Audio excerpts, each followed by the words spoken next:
Hello and welcome everyone to another StarCraft 2 England cast. Today I've got game 3 of a best of 3. It's from the Zotac Cup and it is between EXDayshi, who is the purple Terran in the top left, and roxkisLZ, who is the teal Zerg in the lower left. The map is in Tomb Valley, and as I said, this is game 3. It all comes down to this.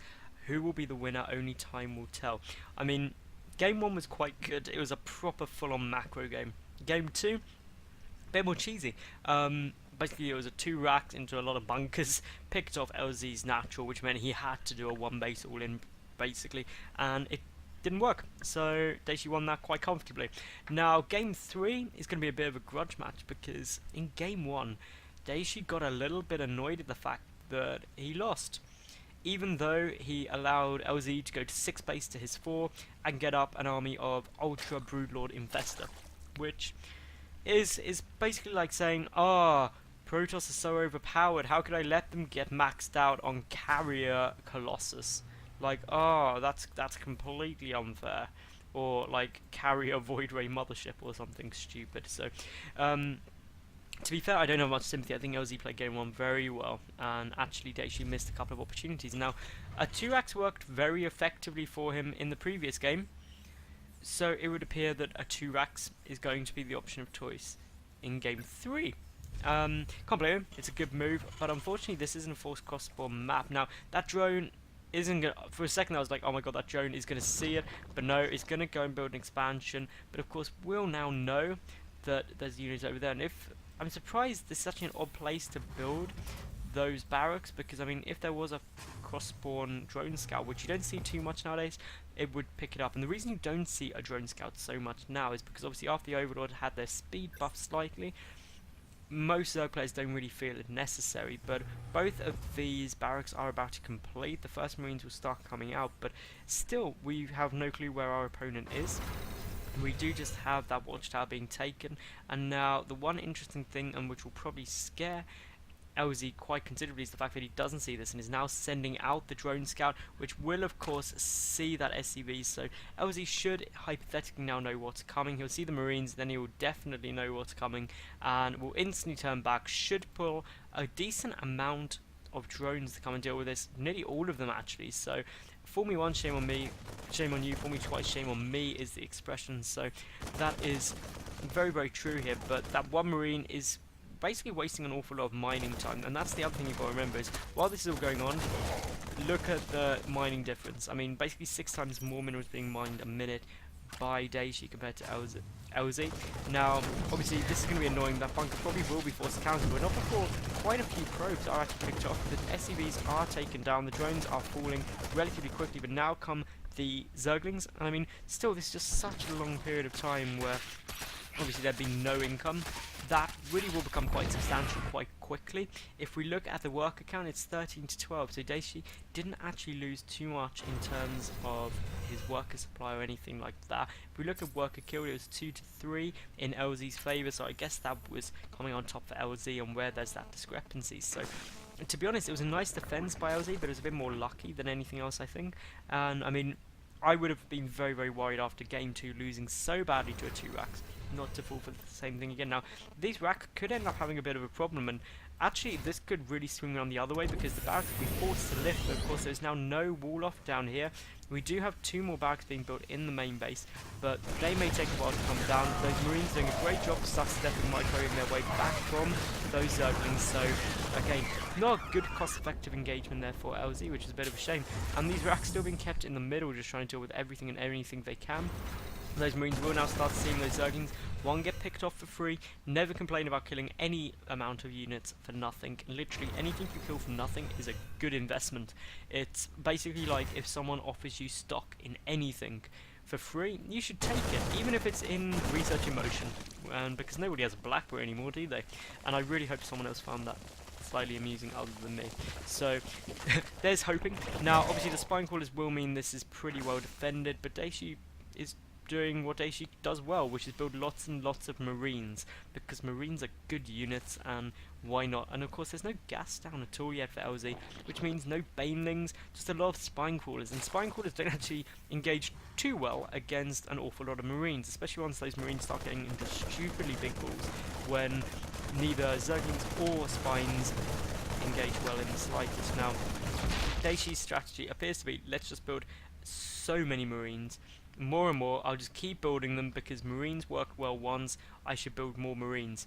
And I mean, the only counteract to that is to get Banelings, which, considering the first gas is only just on its way now, is going to be a long way away. I mean, Daishi is already up to 18 Marines, that's quite substantial, and he's pulling pretty much all of his SCVs as well, so this is a really sizable force, and it's going to have to do considerable damage. It's pretty much an all-in, and of course Zerglings are coming from behind. That doesn't matter too much, because if Daishi does manage to get in and deal a lot of damage, well, he can just lift any of these basically production facilities, any of those buildings, and there's nothing that LZ can do about it. It's really frustrating, but the Zerglings are waltzing in.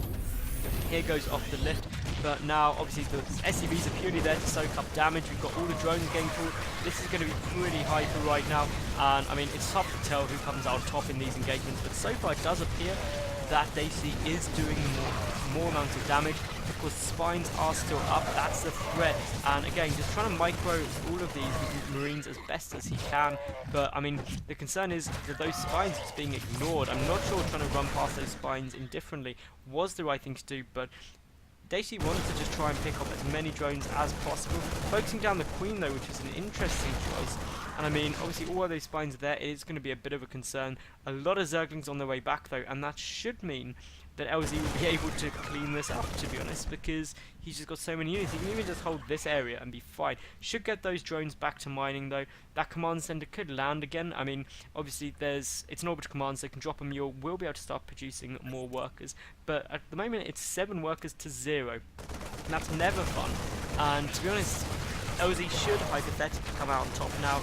Unless he does something really crazy badly here. Good micro going on though, but the Zerglings will tip the battle in the favour of LZ. And I mean, supply now is getting pretty crazy. That Queen should be able to finish all of this off. I mean, the 2 Marines, 1 Marine may survive, which would be absolutely hero Marine, but actually, no, is there another Queen anywhere? That was really unfortunate for Daishi right there, who does have 1 supply, dropping 2 mules down. That's actually going to be a pretty good amount of income, to be honest, as we can already see. We've got a very slow and steady trickle of minerals coming in, but there's literally no defense. There's just an awful lot of barracks. Barracks not producing anything as of yet. Could really do with walling off this sort of area just to buy himself a tiny bit of time. And this is suddenly turning, seriously, game 1, epic macro game. Game 2, bit cheesy but very quick and over. Game 3, just completely crazy. And you know what? I love it. I love crazy games. They're so fun. Here comes that wall off. Is it going to get there in time? Oh my god, the Zerglings. If the Zerglings go down there, no, you've got to keep going. Barracks, go, fly, fly, fly. The Zerglings, oh, the Zerglings have gone the wrong way. This is going to continue. This absolute craziness is going to continue. The Overlord is going to see it though. Will it get there? Oh my god, all the Zerglings. The Zerglings are coming. The Zerglings. The Zerglings, quick, land, barracks. Land. Land. It's literally going to be down to the wire. Will it get down? Oh, seriously. That there, people. Ladies and gentlemen.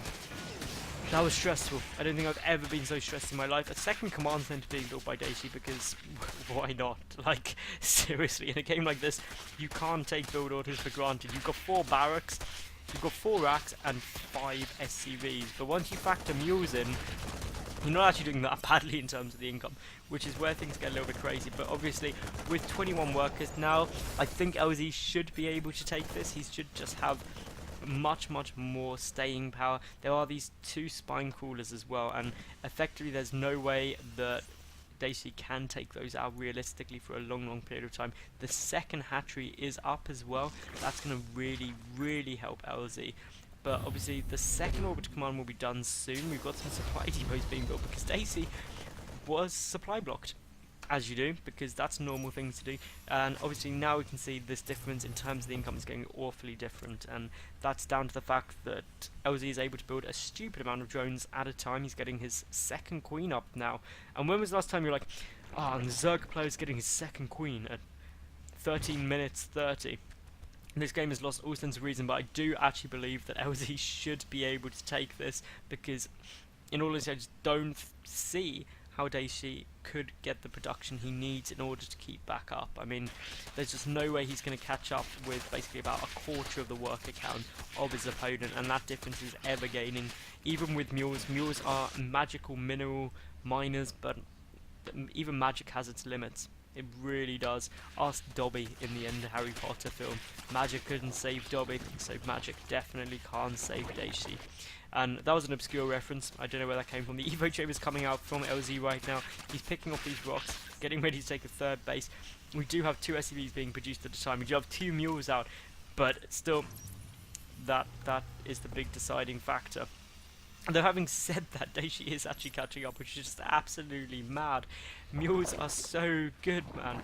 We do have the banelings coming out, and to be honest, I think this should be successful now, except the marine numbers are creeping higher. And I mean, if LZ, seriously, if Daishi wins this, it would be hilarious. But we do have some Zerglings on their way out now. But we could really do. We just why didn't LZ hold out just with 1 Zergling? Please send a Zergling over there. We should have a third base on its way down soon. But just these marine numbers are creeping up higher. We do have Lair on the way. The Baning Nest is done. That is going to be so critical. Just like literally 2-3 Banelings would ruin this marine part. The marines will be like, yo, we're so overpowered, guys. And then a Baneling would come along and everyone spectating would laugh, because that's what we do. And Daishi, oh my god, seriously going for another all-in. This is just ridiculous. Legitimately, this is ridiculous. So many Zerglings on the way out. A couple of Banelings are there as well. It's not going to work, Daishi. Seriously, your first all-in failed, so you should all-in again with exactly the same all-in. No, that's not how it works. Look at all the Banelings. Seriously, this will never work out well for you. Big Baneling hits go down. The Zerglings are going to come and clean this up. Just look at all the Banelings. They're trying to get focused. The Marines are like, no, don't hug the Banelings. Don't hug. Oh dear. No, you definitely lost. And there's the G. Not even a good game. Just a game. Sad face for Daishi. Anyway, that was game 3. So obviously LZ did win this series 2-1. It was a really crazy series. So I hope you did enjoy it. If you did, give the video a thumbs up, leave a cool comment below, subscribe and follow me on Twitter. Those 3 things would be absolutely awesome. So thank you very much for watching, and I hope to catch you again soon. Bye for now.